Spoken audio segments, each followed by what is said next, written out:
달콤한 스토리 프리퀄 1부 잘 보셨나요? 못 보신 분들은 1부를 보고 2부를 보시기 바랍니다. 자, 이제 2부 시작하겠습니다. 먼저 구독, 좋아요 부탁드립니다. 다시 호텔 안 회의실. 침묵의 바다에 혼자 허우적대는 박 실장. 그저 멍하니 혜정의 사진만 바라봅니다.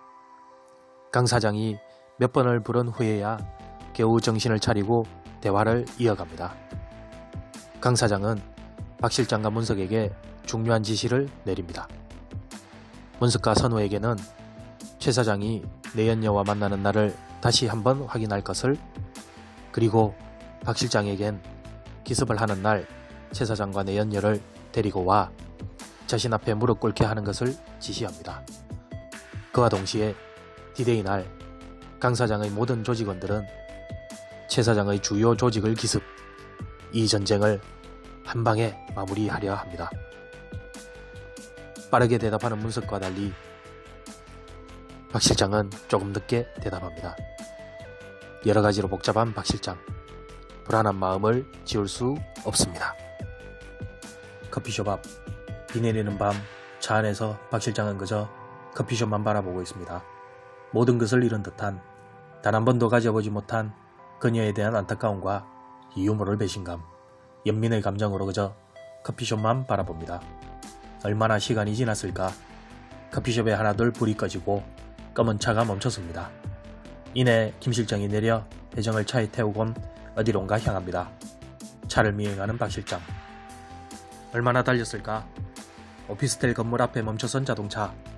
김 실장은 차에서 내려 담배를 피우고 혜정은 내리지 않습니다. 잠시 후 차에서 내리는 혜정과 최 사장. 이 두 사람은 말싸움을 하는 듯 하더니 이내 최 사장은 혜정의 뺨을 때리고 차에 탑니다. 곧 김 실장은 혜정에게 가벼이 인사를 하고 차를 몰아 어둠 속으로 사라집니다. 본능적으로 우산을 챙겨 혜정에게로 다가가는 박 실장. 빗속에서 하염없이 울고 있는 혜정에게 손수건을 건네줍니다. 눈물을 흘리는 혜정과 빗물인지 알 수 없는 감정을 흘리는 박 실장. 그리고 그 모습을 건너편 차 안에서 바라보는 문석. 알 수 없는 표정을 지으며 전화기를 듭니다. 며칠 후 외진 곳에 위치한 창고. 뿌연 담배 연기 사이로 강 사장의 주요 조직원들이 자리를 잡고 있습니다. 이미 문석에게 최 사장의 동선과 일정을 보고받은 강 사장. 드디어 자신의 조직원들에게 디데이를 통보하고 전쟁을 선포하는 자리입니다. 주요 조직원들에게 최 사장의 중요한 거점 기습을 지시합니다. 또한 강 사장은 은밀히 박 실장을 부릅니다. 최 사장과 혜정을 자신의 앞으로 데려오게 지시를 합니다. 지시를 따르는 박 실장. 하지만 그의 마음에는 혜정에 대한 걱정으로만 가득 차 있을 뿐입니다. 익숙하게 커피숍 거울 앞에 서 있는 박 실장. 하지만 거울에 비친 자신의 모습은 그저 처량하고 앞으로 다가올 시간에 대한 불안함이 가득합니다. 문을 열지 말지 고민하던 그때 혜정이 먼저 문을 열고 반갑게 인사를 건넵니다. 인사를 자연스럽게 하는 박 실장. 그 순간만큼은 모든 걱정이 사라진 듯 편안한 미소를 보냅니다. 잠시 후 커피와 박 실장을 건네줬던 손수건을 테이블 위에 올려놓은 혜정. 잠시 자리에 앉습니다. 다정히 대화를 나누는 두 사람. 언뜻 연인처럼 행복해 보이지만 이 둘의 알 수 없는 미래를 예견하듯 비가 내립니다. 얼마나 대화를 했을까.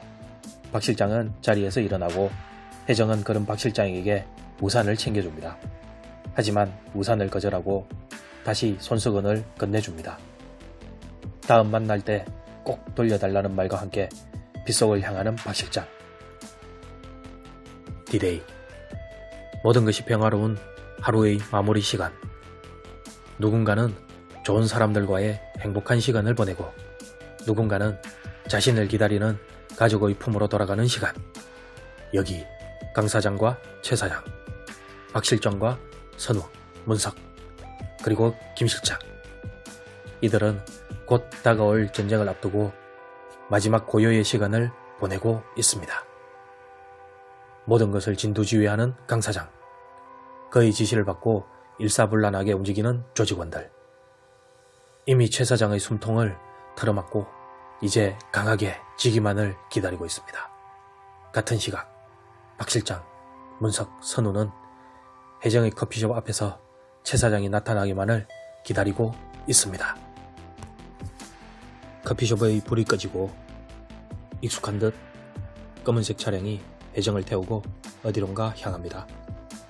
그 뒤를 쫓는 박 실장의 차량. 어느 정도 시간이 흘렸을까 최 사장의 차는 인적이 드문 어두운 골목길로 들어서고 문석은 이미 알고 있는 듯 자연스럽게 속도를 올려 최 사장의 차와 충돌합니다. 갑작스런 충돌에 두 대의 차량은 멈춰서고 이내 문석은 빠르게 최 사장의 차량으로 돌진합니다. 김 실장이 막기에는 이미 선수를 빼앗긴 뒤 속수무책으로 문석에게 제압을 당합니다. 하지만 그런 초반의 열세를 극복하고 문석을 압박하는 김 실장. 그 뒤를 선우가 빠르게 달려와 또 한 번 김 실장의 기세를 꺾습니다. 같은 시간 박 실장은 천천히 최 사장과 혜정에게로 다가갑니다. 놀란 눈으로 박 실장을 바라보는 두 사람. 혜정은 박 실장을 알아보고 그저 하염없이 눈물만 흘립니다. 최 사장은 박 실장에게 주먹을 날리지만 간단히 피하는 박 실장. 곧바로 반격을 시작합니다. 힘없이 쓰러지는 최 사장. 박 실장은 하나하나의 복잡한 마음을 담아 최 사장을 일방적으로 때리기 시작합니다. 한편 김 실장의 반격은 점차 힘을 잃게 되고 선우의 회심의 일격에 그대로 쓰러집니다. 쓰러진 김 실장을 한쪽 구석으로 옮긴 후 문석과 선우는 바로 강 사장에게 전화를 합니다. 조금 떨어진 곳에서 최 사장을 쓰러뜨린 박 실장. 갑자기 주먹을 멈춥니다. 그의 눈앞에 피를 흘리며 쓰러져 있는 최 사장을 감싸고 울고 있는 혜정의 여린 모습을 보고는 박 실장의 감정은 흔들리기 시작합니다. 잠시 후 품 안에서 칼을 꺼내던 문석은 최 사장에게 다가가 위협을 하며 조롱하기 시작합니다. 동시에 혜정에게도 위협을 가하는 문석. 박 실장은 그런 문석에게 경고의 주먹을 날립니다. 어색한 분위기의 세 사람. 잠시 후 강 사장의 차량이 현장에 도착합니다. 모든 것이 강 사장의 계획대로 이뤄진 D-Day. 이로써 길고 길었던 두 사람의 전쟁은 마무리가 되었습니다. 강 사장은 최 사장에게 다가가 성자의 예유가 담긴 담배를 건넵니다. 그리고 자신이 최 사장의 모든 거점과 조직을 접수한 내용을 하나하나 설명합니다. 모든 것을 체념한 듯 최 사장은 아무 말 없이 고개를 끄덕인 후 하늘만 바라봅니다. 잠시 후 김 실장에게로 다가가는 강 사장. 그날의 치욕을 되감던 듯 묵직한 주먹을 날립니다. 그 장면을 보며 통쾌하게 웃는 문석. 모든 것이 끝났다는 안도의 한숨을 쉬는 선우. 하염없이 하늘을 바라보는 최 사장과 그 옆을 지키는 혜정. 이 모든 상황을 혼란스럽게 바라보는 박 실장. 혼돈의 하루가 마무리되려는 찰나. 피를 흘리며 손가락 하나 움직일 수 없을 것 같던 김 실장이 발목에 숨겨둔 칼을 꺼내어 마지막이 될지 모르는 일격을 강 사장에게 날립니다. 그때 선우는 온몸을 던져 강 사장을 대신해 칼을 품습니다. 그와 동시에 문석은 자신의 칼을 김 실장에게 날립니다. 그대로 쓰러지는 김 실장. 이내 숨을 거둡니다. 순식간에 일어난 일. 비록 선우는 칼에 찔렸지만 다행히도 심각하지 않은 듯합니다. 문석은 숨을 거둔 김 실장을 차 트렁크에 싣고 다시 최 사장을 처리하기 위해 다가갑니다. 하지만 강 사장은 선우를 먼저 병원으로 데려갈 것을 지시합니다. 아쉬운 표정의 문석. 선우를 차에 태우고 병원으로 향합니다. 어수선한 분위기를 정리하는 강 사장. 곧 박 실장에게 최 사장과 혜정을 영영 보이지 않는 곳으로 보내라고 지시합니다. 그리고 차에 몸을 싣고 호텔로 향합니다.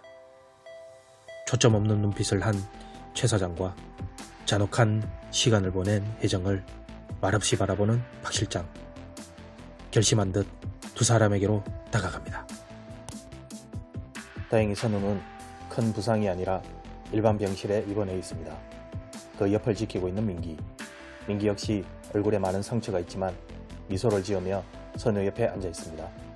그때 박 실장이 병문안을 오고 선우와 이런저런 이야기를 나눕니다. 가벼운 대화지만 박 실장의 얼굴에는 그늘이 져 있습니다. 잠시 후 박 실장은 선우에게 퇴원하면 꼭 소주 한잔 하자는 약속과 함께 병원을 나섭니다. 커피숍 앞 매장 문은 굳게 닫혀 있습니다. 거울 앞에 선 박 실장, 이미 모든 것을 잃은 표정으로 그저 한숨만 쉬고 있습니다. 그때 걸려오는 전화. 강 사장이 박 실장을 호출합니다. 하지만 호텔이 아닌 창고로 부르는 강 사장. 순간 박 실장은 뭔가 잘못된 기분을 느끼고 차에 오릅니다. 백미러 사이로 멀어지는 혜정의 커피숍. 박 실장은 과연 다시 이 커피숍을 올 수 있을까요? 창고 안 심각하게 담배와 술을 마시고 있는 강 사장. 그 옆에 문석이 당당히 서 있습니다. 이었고 박 실장이 창고 안으로 들어와 강 사장에게 인사를 합니다. 최 사장과 혜정의 처리를 묻는 강 사장.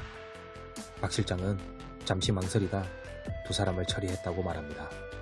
정적이 흐르고 얼마의 시간이 흘렀을까? 강 사장은 문석에게 눈빛을 보냅니다. 문석은 잠시 창고 밖을 나가고 강 사장은 다시 한번 묻습니다. 대답을 망설이는 박 실장. 곧 문석이 들어오고 그 뒤를 최 사장과 혜정이 따라옵니다. 이미 최 사장은 많은 피를 흘리고 있고 혜정 역시 많이 지쳐 보입니다. 망연자실한 박 실장. 그대로 주저앉습니다.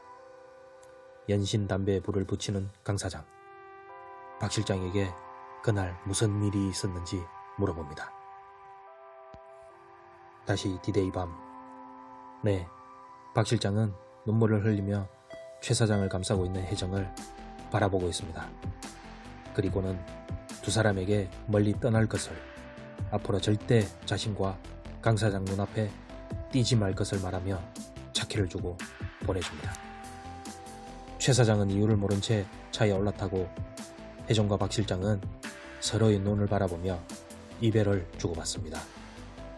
떠나는 두 사람을 바라보는 박 실장의 눈에 한 줄기 눈물이 흘러내립니다. 다시 창고 안 혜정의 눈을 바라보며 담담하게 설명하는 박 실장. 모든 것을 체념한 표정입니다. 조용히 듣고 있던 강 사장은 문석에게 최 사장을 데리고 나가게 합니다. 그리고 박 실장에게 묻습니다. 대체 왜 그런 실수를 한 건지, 무엇 때문인지, 이 여자 때문인지. 박 실장은 고개를 끄덕입니다. 큰 한숨을 쉬며 술을 마시는 강 사장. 강 사장 역시 마음이 복잡합니다. 창고 밖 문석은 반격할 수 없는 최 사장에게 몇 번의 주먹을 날린 후 자신의 칼로 최 사장의 목숨을 거둡니다. 조용한 침묵이 흐르는 창고 안. 곧 문석이 들어옵니다. 박 실장과 혜정을 번갈아 바라보던 강 사장. 결심한 듯 박 실장에게 말합니다. 이번 실수로 큰 실망을 했지만 다시 한번 기회를 주기로 합니다. 바로 박 실장의 선택입니다. 하나는 혜정을 죽이고 다시 예전으로 돌아가는 것. 또 하나는 박 실장의 손목을 내어주고 혜정과 떠나 새로운 삶을 시작하는 하나. 박 실장은 잠시 생각을 한 후 혜정을 바라보며 미소를 띄웁니다. 그리고 강 사장에게 말없이 자신의 손목을 내어줍니다. 다시 큰 실망을 하는 강 사장. 문석에게 지시를 하고 문석은 사정없이 박 실장의 손목을 가져갑니다. 얼마나 시간이 지났을까? 박 실장의 피 묻은 손목에는 그의 손수건으로 덮여져 있습니다. 혜정의 부축을 받은 박 실장. 고통을 이겨내며 강 사장에게 마지막 인사를 건네고 둘은 창고 밖으로 향합니다. 연신 술을 마시던 강 사장.